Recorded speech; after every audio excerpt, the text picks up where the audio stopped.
ഇടുക്കിയിലെ CHR വനമേഖലയിൽ വീണ്ടും അനധികൃത നിർമ്മാണം. ശാന്തൻപാറ വില്ലേജിൽ പേത്തൊട്ടി താവളത്തിലാണ് ഏലം പുനഃകൃഷിയുടെ പേരിൽ നിർമ്മാണം നടക്കുന്നത്. വനം വകുപ്പ് അന്വേഷണം ആരംഭിച്ചു. മുഹമ്മദ് ആഷിഖ് വിവരങ്ങൾ നൽകും. ആഷിഖ്, എന്താണ് അവിടെ സംഭവിക്കുന്നത്?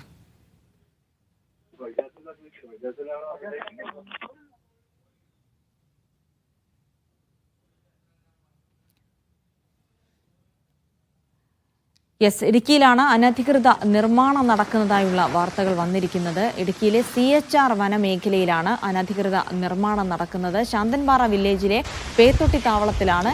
അത് ഏലം പുനഃകൃഷി നടത്താൻ എന്നുള്ള പേരിലാണ് ഇപ്പോൾ ഒരു അനധികൃത നിർമ്മാണം നടക്കുന്നത്. ആ ദൃശ്യങ്ങളിൽ തന്നെ നിർമ്മാണ സാമഗ്രികളൊക്കെ കാണാൻ കഴിയുന്നുണ്ട്. എന്തായാലും ഇതുമായി ബന്ധപ്പെട്ട് വലിയ കുഴികളൊക്കെ അവിടെ എടുത്തിട്ടുണ്ടെന്ന് മനസ്സിലാക്കുന്നുണ്ട്.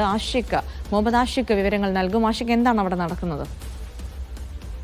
ജിൽസി, ഇടുക്കിയിലെ ഭൂപ്രശ്നങ്ങളുമായി ബന്ധപ്പെട്ട് പഠിക്കുമ്പോൾ ഏറ്റവും പ്രധാനപ്പെട്ട് മനസ്സിലാക്കേണ്ട ഇടമാണ് ഈ കാടിമം ഹിൽ റിസർവ് എന്ന് പറയുന്ന മേഖല. ആ പ്രദേശത്ത് നിർമ്മാണങ്ങൾക്കടക്കം നിയന്ത്രണം ഉള്ള മേഖലയാണ്. അവിടെയാണ് ഇപ്പോൾ മരങ്ങൾ പിഴുതു മാറ്റുകയും മലമുകളിൽ കുഴികൾ ഉണ്ടാക്കുകയും അടക്കം ചെയ്തിട്ടുള്ളത്. ഇവിടെ കൃഷിയുമായി ബന്ധപ്പെട്ടാണ് ഇത്തരത്തിലുള്ള നിർമ്മാണ പ്രവർത്തനങ്ങൾ നടത്തിയിട്ടുള്ളത് എന്നാണ് മനസ്സിലാകുന്നത്. പക്ഷേ ഒരു തരത്തിലുള്ള മരങ്ങൾ പിഴുതു മാറ്റുന്ന അടക്കമുള്ള നടപടികൾക്ക് നിയന്ത്രണമുള്ള പ്രദേശമാണ്. ഏതാണ്ട് ശാന്തൻപാറ പഞ്ചായത്തിനോട് ചേർന്ന് കിടക്കുന്ന 42 ഹെക്ടർ പ്രദേശത്താണ് ഈ തരത്തിൽ മരങ്ങൾ പിഴുതു മാറ്റുകയും കുഴിയെടുക്കുകയും ചെയ്തിട്ടുള്ളത്. ഇതുമായി ബന്ധപ്പെട്ട് വനം വകുപ്പ് നടപടികൾ ആരംഭിച്ചിട്ടുണ്ട്. വനം വകുപ്പ് ഈ അന്വേഷണം ആരംഭിച്ചിട്ടുണ്ട് എന്നാണ് അറിയിക്കുന്നത്. ഇത്തരം നിർമ്മാണ പ്രവർത്തനങ്ങൾ കുഴിയെടുക്കാനടക്കം ഉപയോഗിച്ചിരിക്കുന്ന ഉപകരണങ്ങൾ അടക്കം പിടിച്ചെടുത്തിട്ടുണ്ട് വനം വകുപ്പ്. ആരാണ് ഇതിന് പിന്നിൽ എന്നുള്ള അടക്കം കാര്യങ്ങൾ പരിശോധിക്കുകയാണ്. പാട്ടകൃഷിയുമായി ബന്ധപ്പെട്ട് സ്ഥലം പാട്ടത്തിന് നൽകി അതേ തുടർന്ന് കൃഷിക്കായിട്ടാണ് ഇത്തരം നിർമ്മാണ പ്രവർത്തനങ്ങൾ ഇവിടെ നടത്തിയിട്ടുള്ളത് എന്നാണ് പ്രാഥമികമായി നമ്മൾ മനസ്സിലാക്കുന്നത്. പക്ഷേ ഇത്തരം പ്രവർത്തനങ്ങൾക്കടക്കം